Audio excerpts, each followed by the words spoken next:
Muy buenas tardes. Bienvenidos todos a la charla Conciencia Lingüística desde el Machismo.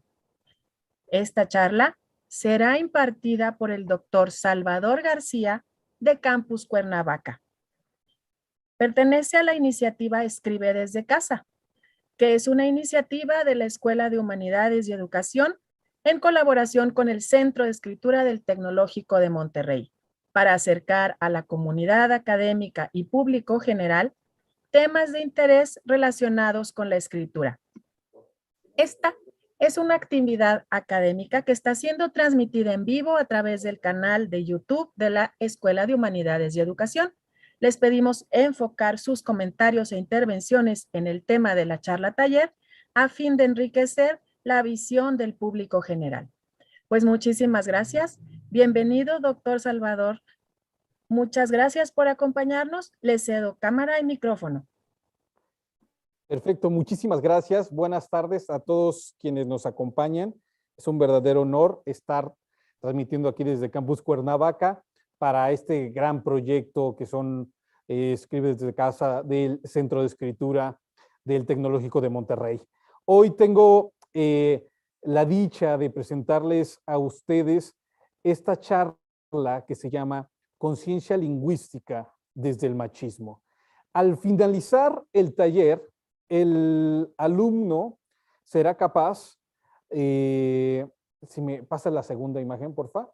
Exactamente, gracias. Al finalizar esta sesión, el alumno será capaz de conocer los mecanismos lingüísticos del machismo, comprender la conformación del mundo desde una mirada machista y reflexionar sobre los mecanismos machistas que utiliza o que utilizamos todas y todos en el lenguaje diario.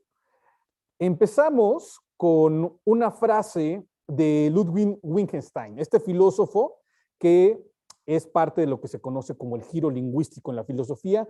Esta frase señala: los límites de mi lenguaje significan los límites de mi mundo. Por supuesto, esta concepción del lenguaje de Wittgenstein no es nueva, al contrario, tiene muchos filósofos, escritores, escritoras, que han reflexionado sobre esta cuestión del lenguaje. El lenguaje crea universos, crea nuestros mundos, ¿no? Desde aspectos míticos, desde textos religiosos, se ha establecido esta cuestión del lenguaje. El lenguaje genera mundos. Y en ese sentido, para adentrarnos en este tema que no deja de ser espinoso, habría que preguntarnos cuál es el lenguaje del machismo, cuáles son los mecanismos del machismo. Y para ese sentido vamos a empezar con unas palabras. ¿Qué onda con estas palabras del machismo? O mejor dicho, un poquito antes, ¿qué es el lenguaje del machismo? ¿Cómo se articula y cómo se vive el machismo? Bueno, la primera cuestión del machismo es que hay que preguntarse el asunto del yo. ¿Qué implica este asunto? Sobre todo los hombres que hemos padecido o que hemos sido criados, mejor dicho, en el machismo. ¿Qué pasa con esta cuestión del yo? Bueno, el primer aspecto de esta gramática del machismo es que el machismo no se nombra. Los aspectos de ser macho, de vivir como macho, de hablar como macho, están censurados. Hay un silencio que nos permea en todos los sentidos. Y ese silencio es muy interesante porque precisamente al no pronunciarlo, ese silencio está lleno de significados. También hay una gran corriente lingüística, semiótica, que nos ha, bueno, poética también, que nos ha enseñado que los silencios significan mucho. Y me parece que desde ahí habría que empezar a colocarnos para ir desmenuzando esta gramática del machismo. Y en ese sentido, quisiera compartir una experiencia personal. El año pasado, junto a unos amigos, un artista plástico, Hugo Ortiz, un músico, Daniel Valladares, un periodista y investigador, Jaime Luis Brito, quisimos hacer un experimento en un podcast que se llamaba Machos en Pelotas. ¿Qué implicaba esta cuestión? Era una idea que se nos venía rondando en las reuniones, ¿no? Que siempre hablábamos que había algo que no nos terminaba de cuajar cuando analizábamos las experiencias del machismo y nos dimos cuenta, y haciendo una pequeño análisis de mercado, porque queríamos sacar un podcast con este tema que nos interesaba, nos dimos cuenta que el machismo de los hombres hacia los hombres no se nombra si no es como objeto de estudio. ¿A qué quiero llegar con esto? Y por eso tiene que ver con la cuestión del silencio. Yo como investigador de las nuevas masculinidades, como escritor o como especialista en estos temas de género, puedo hablar del machismo como objeto de estudio, pero nunca vas a poder hablar el machismo desde tu propia experiencia. ¿Qué haces tú como ser humano, como hombre, para ser machista? ¿Cuáles son los lastres que venimos arrastrando desde niños? ¿Cuáles son las actitudes que nos van destruyendo para después terminar destruyendo el mundo hacia alrededor? Y es bien interesante porque no encontramos ningún podcast, ninguna serie de televisión en donde se hablara desde el yo. Yo soy machista y cómo vivo este universo lingüístico, ¿no? Y ahí empezamos a experimentar y eso rompe paradigmas en la cuestión del podcast. Y tuvimos muy buen resultado precisamente por eso, porque no era la cuestión de hablar del machismo como si fuera algo abstracto, sino hablar del machismo desde el yo. ¿Tú qué haces del machismo? ¿Cuál es tu lastre del machismo? Y en esta serie de programas que estamos preparando la segunda temporada, pero por cuestiones de agenda no se ha podido armar, que fue, pues, cumplió su objetivo, que a final de cuentas era hablar del machismo, pero desde el propio machismo, desde nosotros mismos, pues ha tenido mucho impacto porque los programas que se quedaron ahí grabados en Facebook los toman psicólogos, psicólogas para dar terapia. También nos escribieron amigos o conocidos o gente que nos seguía, hombres y mujeres, diciendo que después de terminar el programa, hablaban ellos mismos de estos temas. Hubo gente que nos escribió agradeciéndonos y diciéndonos que solamente a partir de ver el programa pudo abrirse con su pareja para no solamente reconocer todo lo que estaba mal en él, ¿no? O en la dinámica de pareja, sino también reconocer cómo este machismo y cómo este universo machista lo estaba acabando de alguna u otra manera. Entonces, por un lado, tenemos estas dos cuestiones, ¿no? El silencio machista y la otra es que el yo desaparece. Y en tanto el yo desaparece, me cuesta trabajo relacionarme con el otro, las otras, mis otros. ¿Y qué hay en este universo machista? ¿Qué podemos ver en este universo machista? Pues vamos a ver algunas palabras. La primera sería educar. Y la educación tiene que ver con el ser, ¿no? El ser, ¿qué pasa con esta educación y qué pasa con este ser? Bueno, pues el primer lastre es que desde la cuna a los hombres se nos educan a ser un verdadero hombre o a ser un hombre verdadero. ¿Qué implica ser un verdadero hombre? Lo primero, y esta es así como lo dice la imagen, el psicólogo Terry Real ha estudiado el machismo desde la concepción y es interesante darnos cuenta que desde la misma cuna ya hay una diferencia que hacen los padres entre un varón y una niña. ¿Por qué? Cuestiones pues culturales, precisamente este universo machista, señalan o pensamos que los hombres varones, los bebés varones, necesitan menos cuidado. E incluso cuando lloran, incluso cuando patalean, se les reconoce una especie de carácter, una especie de halo masculino. Y también, y eso sucede, ¿no? Hay frases que todos conocemos, por ejemplo, los niños no lloran, si te pegaste y te duele, pues párate, ¿no? Es casi siempre frases que van encaminadas a niños varones. El niño, según Terry Real, a la edad de los 3 o 4 años, ya sabe exactamente cuáles son las reglas del juego. ¿Y cuál es la regla del juego más importante? Es yo no puedo expresar mis sentimientos porque estoy impedido para eso. Y entonces el primer aspecto de educar, de establecer el ser, es que esta educación implica acallarte, ¿no? Habíamos hablado del silencio y desde la cuna, como varón, empiezas a silenciar tus sentimientos, a silenciar tus actitudes, a no comportarte con rasgos, con actos, con palabras o con gestos que pertenecen al mundo femenino, que está ligado a la cuestión de debilidad. Entonces sería esta primera palabra, ¿no? Educar, ser, y posteriormente tendríamos que ver la formación, esta primera formación desde niños. ¿Qué implica más? Bueno, a los varones, según estos estudios, se les habla menos, como les había señalado, se cree que son más fuertes, ¿no? Que los niños varones solamente por su complexión son más fuertes, aguantan más golpes, no son tan dramáticos, o si son dramáticos, no son histéricos, sino que al contrario tienen mucho carácter y hay que nivelar ese carácter, no hay que extirparlo, hay que nivelarlo, ¿no? También, ¿qué implica estas frases? Pues estas frases te van señalando cómo te tienes que comportar. Y me parece que ahí tenemos una frase en esta cuestión del ser, y esto lo dice Callie Holloway.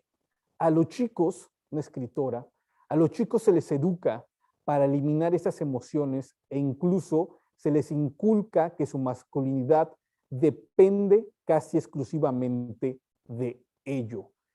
Este eliminar emociones, lo único que va generando a lo largo de los años es que los hombres no podamos distinguir y no podamos reflexionar acerca de lo que sentimos.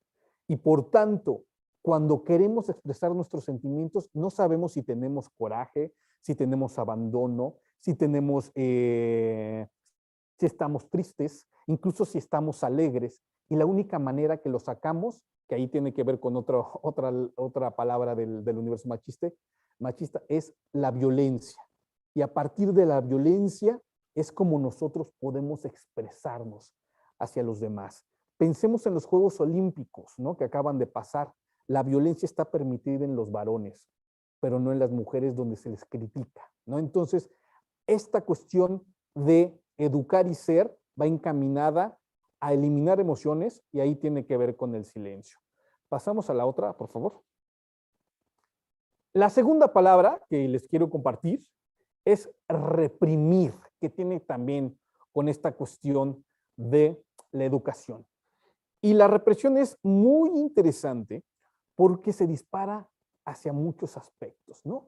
La primera es reprimir tus sentimientos, tus situaciones, que tiene que ver con un aspecto también de género y también anatómico. Y eso es bastante grave, es decir, tú reprimes y tú te cierras, eres hermético como hombre, porque no te puedes abrir. Las personas que se abren, los hombres que se abren son afeminados, ¿no? O están ligados con la mujer porque a la mujer se le penetra. Un hombre tiene que ser hermético, nadie te puede penetrar ni siquiera en sentimientos. Y esta es la cuestión anatómica que tiene que ver con esto, ¿no? No puedes abrirte, pero ahí está el gran problema. Si no puedes abrirte hacia los demás, tampoco te abres hacia ti mismo. Y es complicado en un universo machista que un hombre se conozca completamente. Y ahí está esta cuestión de la represión, ¿no? Entonces, cuando nos vamos reprimiendo, nos vamos abstrayendo, quitamos estos nexos con los otros, nos vamos desligando del mundo. Entonces, los otros son una especie de una masa que está ahí y aunque podamos sentir sentimientos por ellos, podamos sentir amor, igual camaradería, siempre hay una parte en que hay que limitar. Y aquí les quisiera contar esta historia de Robert Kazandijan, que es un escritor armenio, él es migrante armenio que junto a su padre emigra, bueno, su familia emigró a Reino Unido. Entonces, ellos cargaban un estigma muy fuerte, y era el estigma del destierro, de la humillación del destierro, lo llama Robert. Ellos, la familia es víctima de lo que fue el genocidio armenio y por tanto tienen que huir. Y entonces el pueblo armenio carga en esta estima en donde no se sabe muy bien qué tan culpables son ellos. Y Robert Kazandijan decía que su padre no había llorado nunca, no había llorado cuando sus padres fueron asesinados, cuando tuvo que abandonar el país, cuando incluso llegan y no tenían que comer en Reino Unido.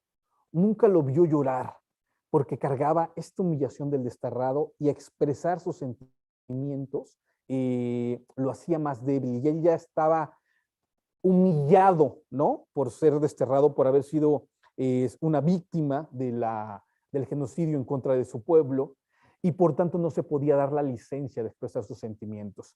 La única vez que ve llorar a su padre, nos dice Kazandijan, es cuando un futbolista del Manchester United, de origen armenio, ellos eran del equipo de Manchester United, para ese momento el padre ya tenía bastante edad, ya era un hombre mayor, estaba sufriendo Alzheimer y los momentos más en los que podían compartir esta dinámica de padre-hijo eran por medio del fútbol. Entonces, su padre estaba frente al televisor, anota el gol, un delantero de origen armenio para su equipo, y entonces es tanta la dicha que su padre empieza a llorar.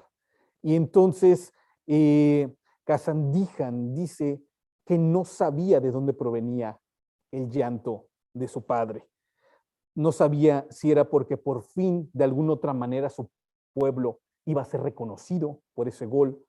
No sabía si era porque Manchester iba a ganar la liga. O incluso no sabía si estaba llorando porque podía compartir eso con su hijo.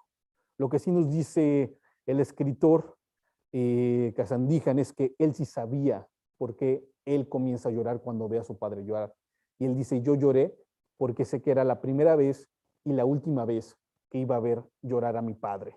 Un tipo que se reprimió toda su vida y por fin soltaba el llanto y lloraba, pues por todo, ¿no? Por la historia de su vida.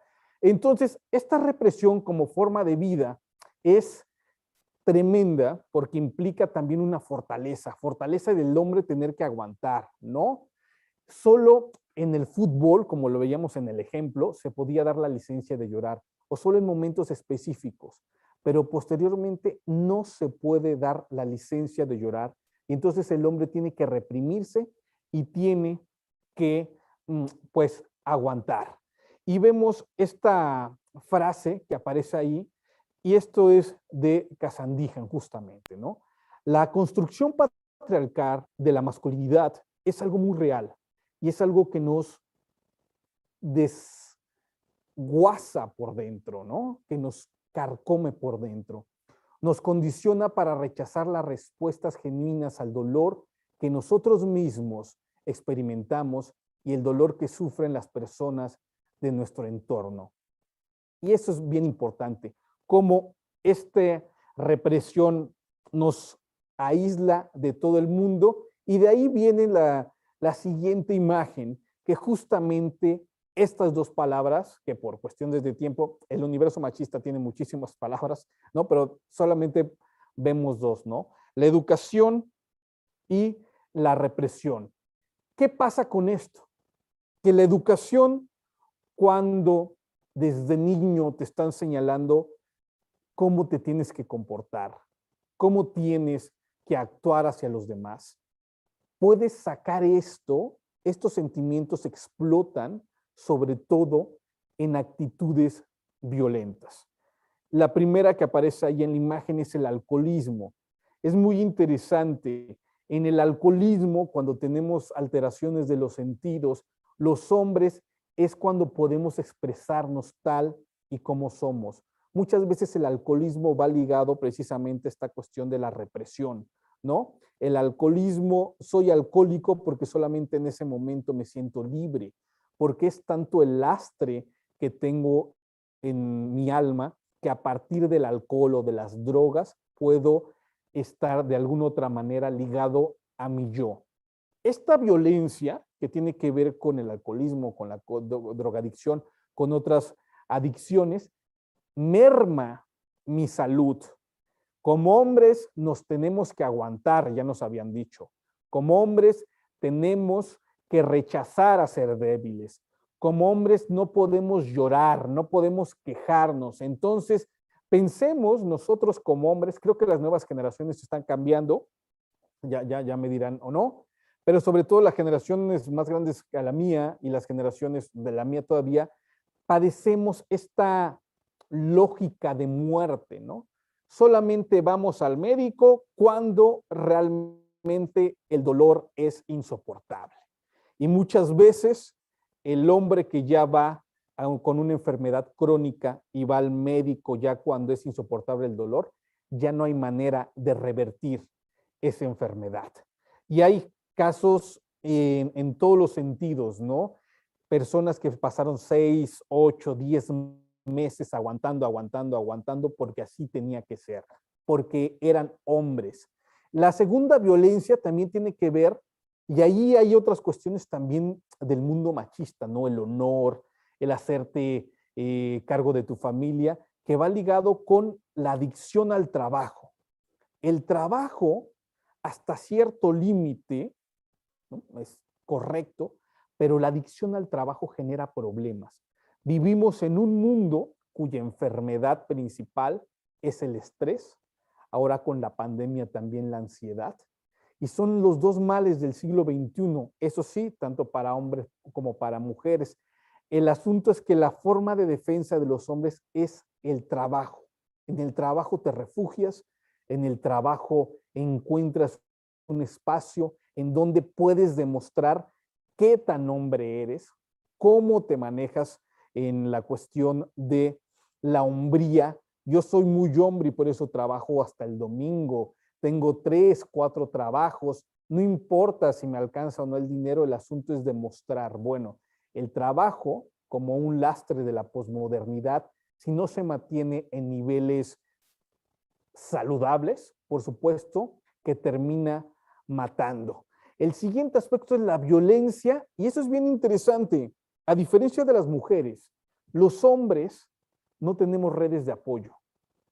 Es extraño, ¿no? Porque me pueden decir, por supuesto que sí, los hombres tenemos muchos amigos, claro, y hacemos amigos casi siempre muy fácilmente, ¿no?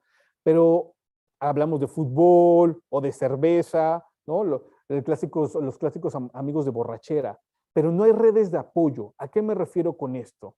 Las redes de apoyo es estas personas con las que puedes conectar y puedes en algún momento levantar un teléfono y decirle, ¿sabes qué?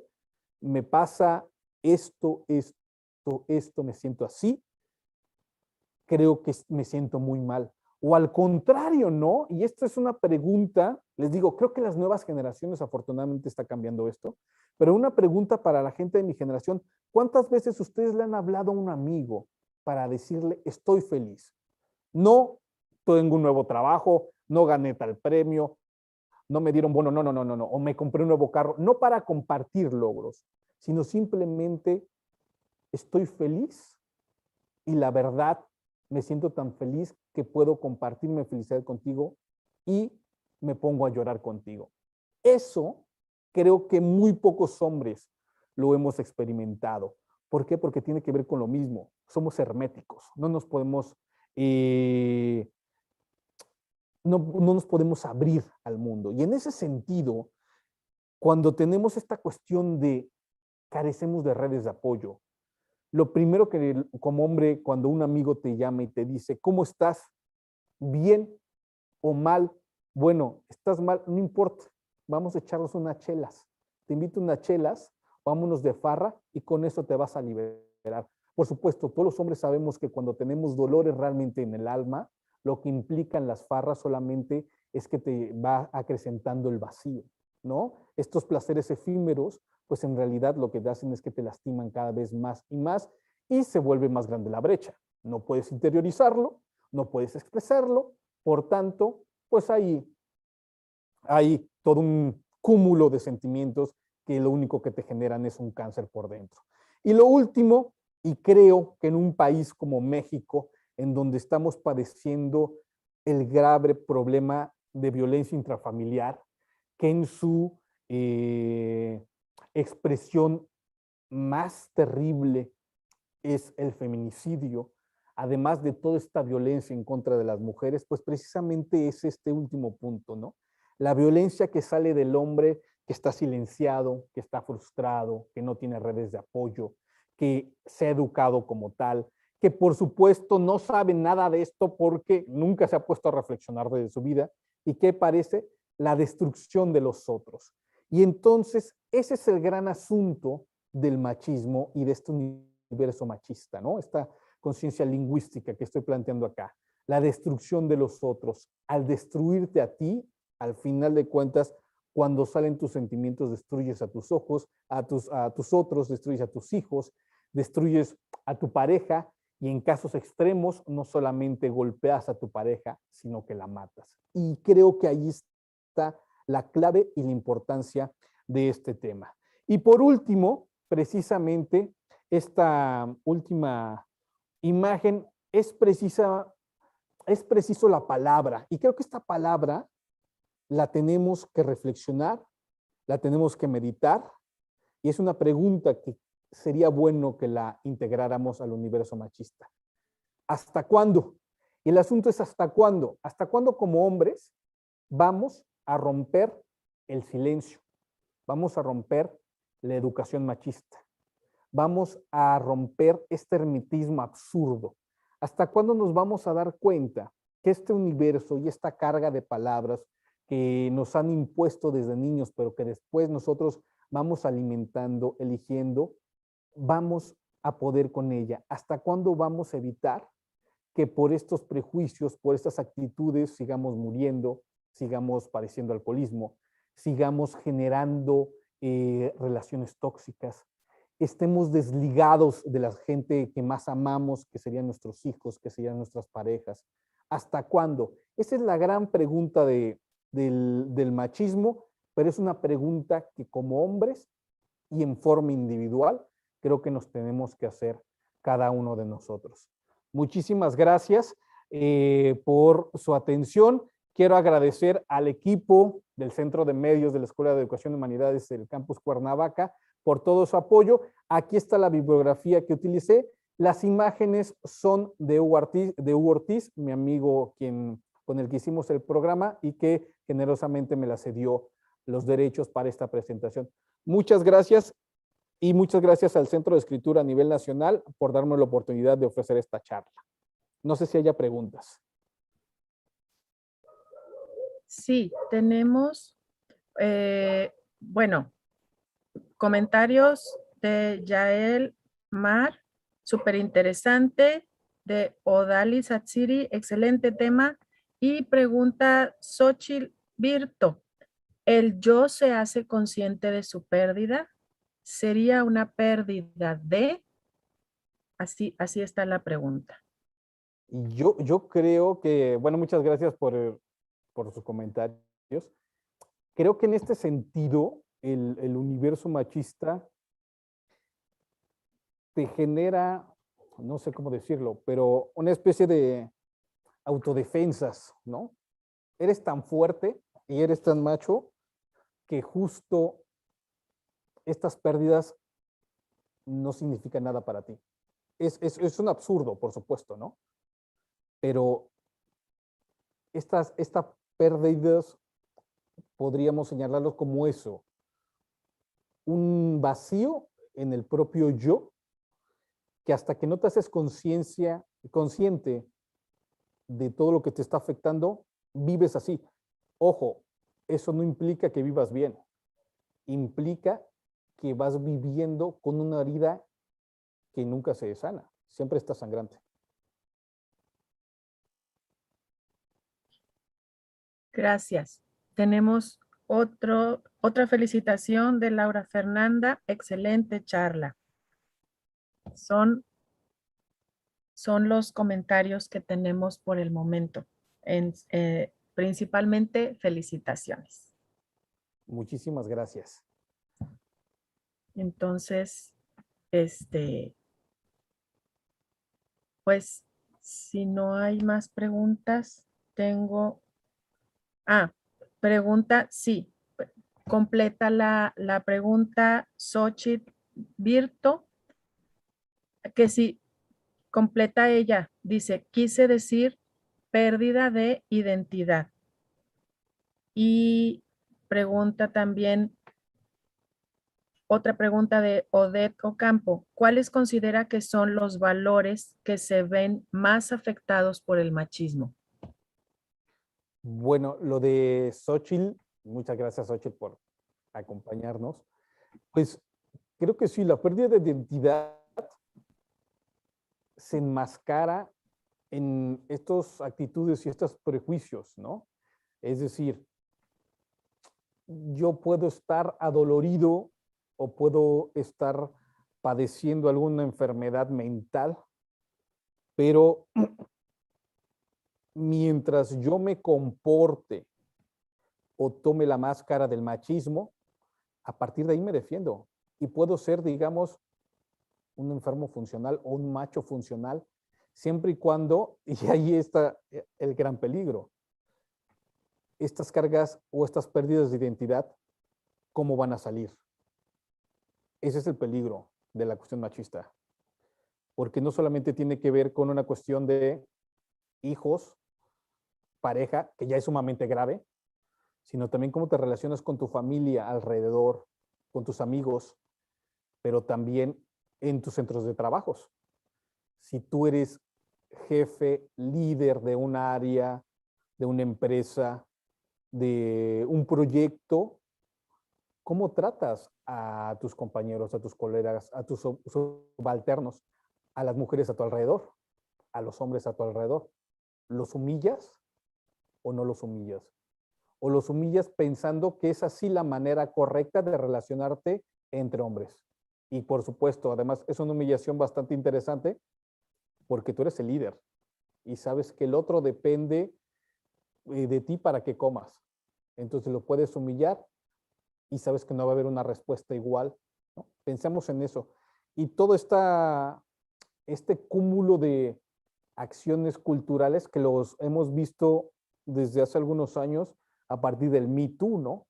Y nos dimos cuenta todos, sobre todo los hombres, qué tan tóxica era nuestra relación social en todos los sentidos.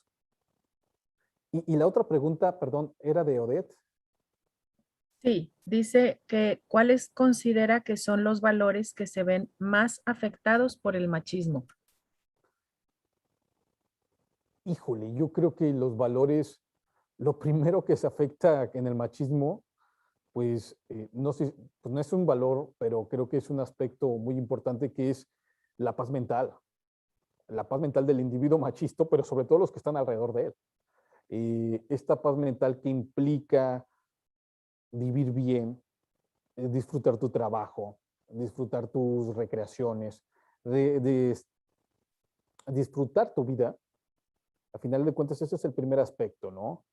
Y de ahí en adelante, pues es una destrucción total en todos los sentidos. Y yo creo que en una sociedad tan machista como México, todos hemos sufrido el machismo.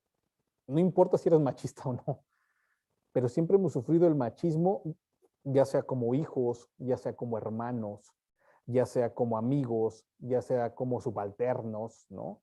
De alguna otra manera siempre hemos sufrido el machismo, pero, y esa es la clave de este universo, decirnos que así son las cosas, que este universo no se puede cambiar, que las palabras, que las actitudes, que las reflexiones e incluso las acciones estaban encaminadas a mantener este orden, que yo creo que ahí es la cuestión de la primera parte de la plática, ¿no?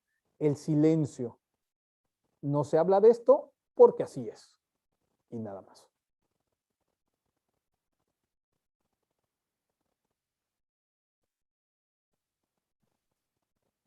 Voy a corroborar, creo que ya no hay más comentarios.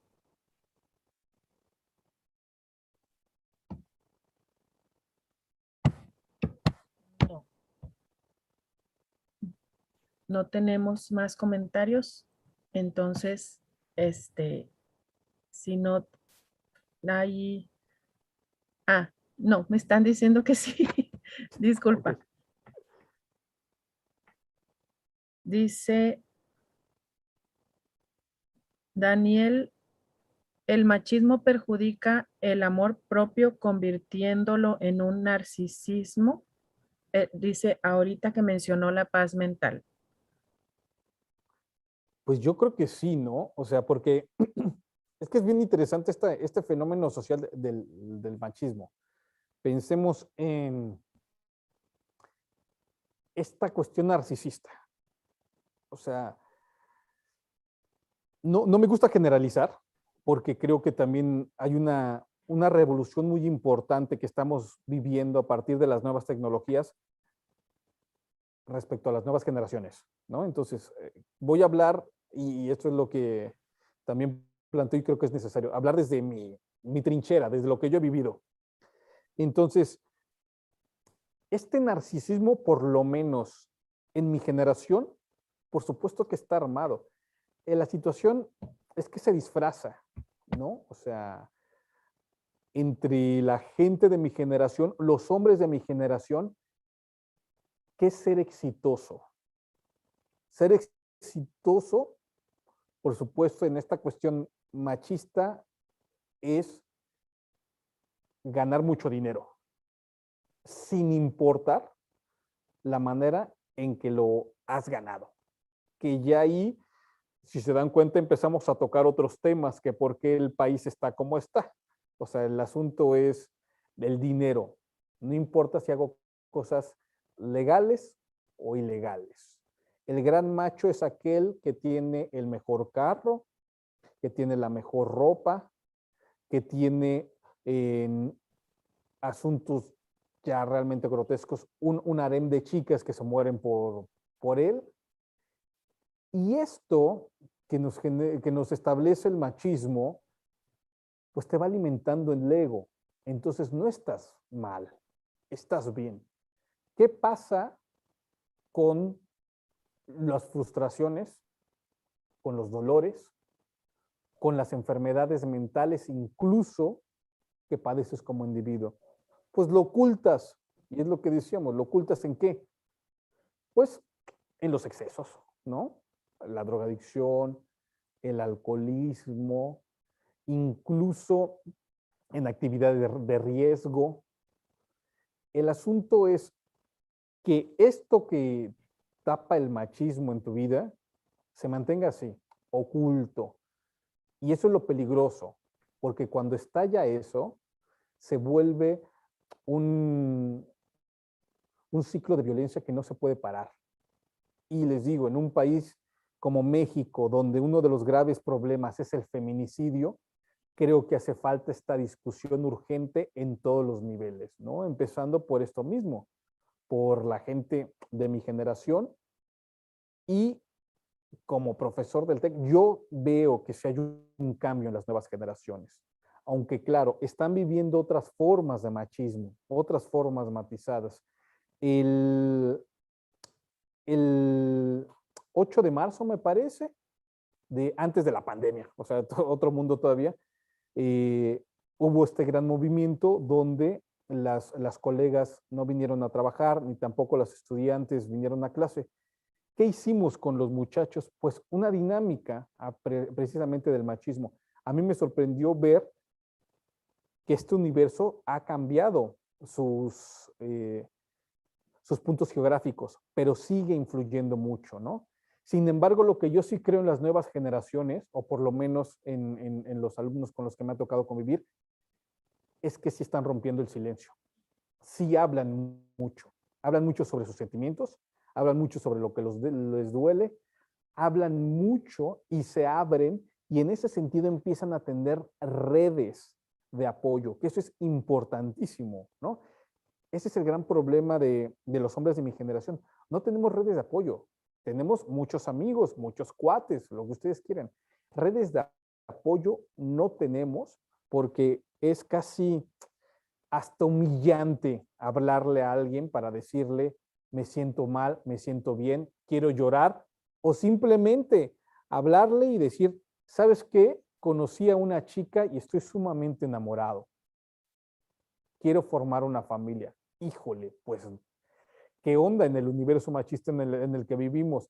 Sí, está padre que estés enamorado, pero espérate, ¿no? No te puedes casar porque el matrimonio es un lastre para los hombres, no para las mujeres, para los hombres. Entonces, desde estos conceptos ya vemos cómo estamos contaminados, ¿no? En este universo lingüístico que se genera desde el machismo.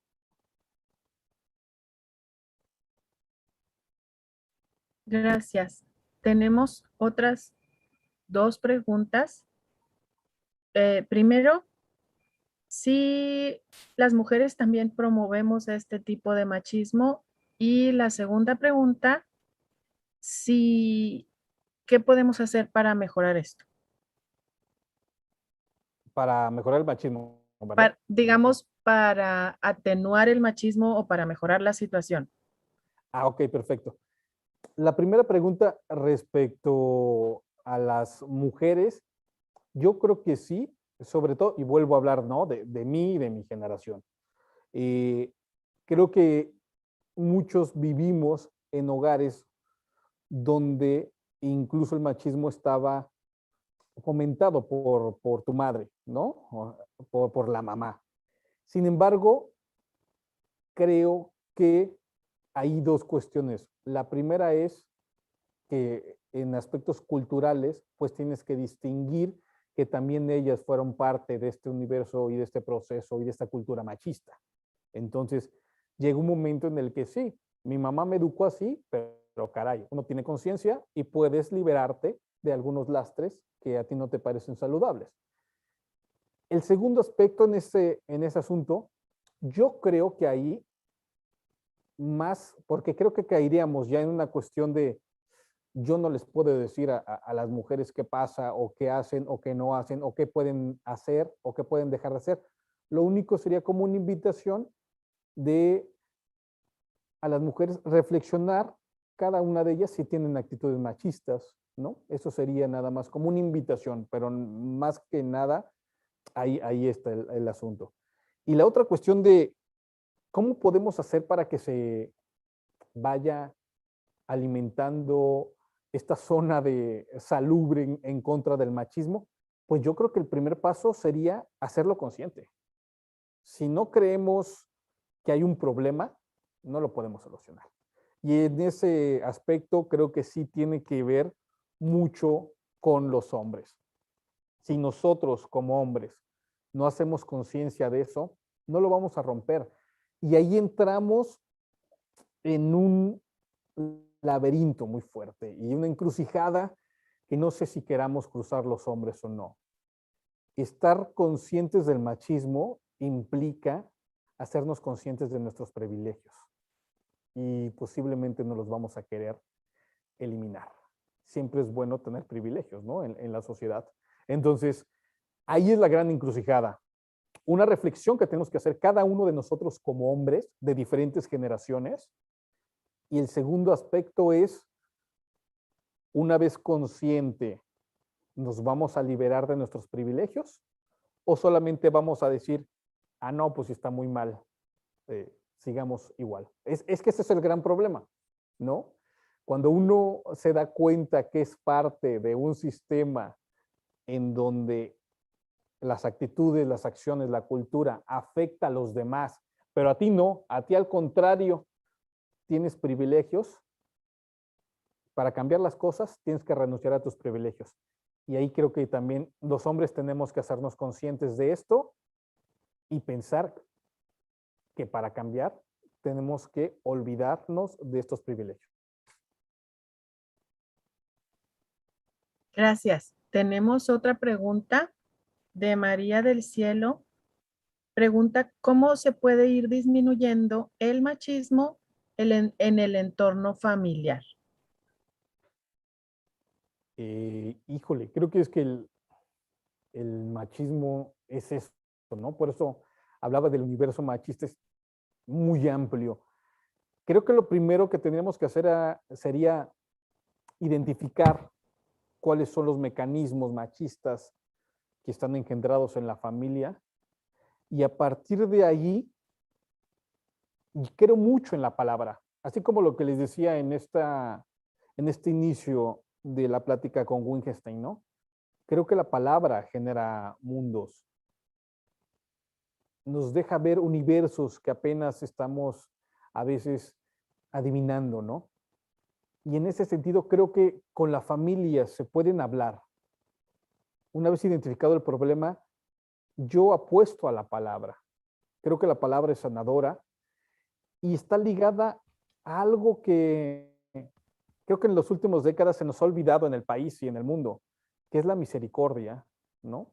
Hacer conscientes del dolor del otro y a partir de la palabra poder llegar a una solución que ese entorno familiar lo agradezca y se genere pues lo que tiene que ser un hogar, ¿no? Un espacio de paz, un espacio de concordia, un espacio de misericordia, un espacio para crecer en todos los sentidos y sobre todo un espacio donde personas que comparten esto mismo, toda una carga genética, pero también un amor y una afiliación entre unos y otros, puedan vivir en paz, ¿no? Creo que ahí sería la cuestión. Excelente. Pues creo ahora sí que son todas las preguntas. No sé si tenga algún comentario con el que quiera cerrar. Se me hace que ya, ahora sí ya son todas las preguntas.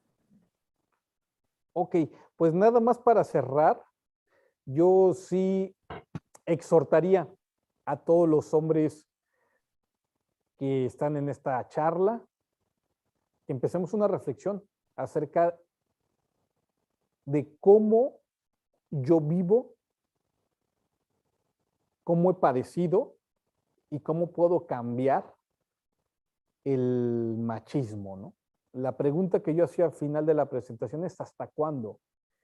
Y creo que también una parte esencial de esta palabra es ¿hasta cuándo vamos a seguir viviendo a la mitad? ¿Hasta cuándo vamos a seguir ocultando sentimientos malos y buenos? ¿Hasta cuándo nos vamos a deshogar de nuestros dolores? ¿Hasta cuándo vamos a generar relaciones sanas con nuestras hijas, con nuestros hijos, con nuestros padres, con nuestras madres, pero también con nuestras parejas? ¿Hasta cuándo nos vamos a dar cuenta que el machismo sí nos está arrancando y nos está impidiendo vivir una vida completa en paz y sobre todo en crecimiento junto a las personas que nos rodean? Eso sería. Muchas gracias. Muchas gracias. Pues nos resta solamente agradecer al doctor Salvador García su participación del día de hoy. En verdad, muchísimas gracias por todas estas reflexiones y también agradecer a quienes nos estuvieron acompañando en YouTube y invitarlos a que nos sigan acompañando en las siguientes charlas de Escribe desde casa. Muchísimas gracias y hasta luego.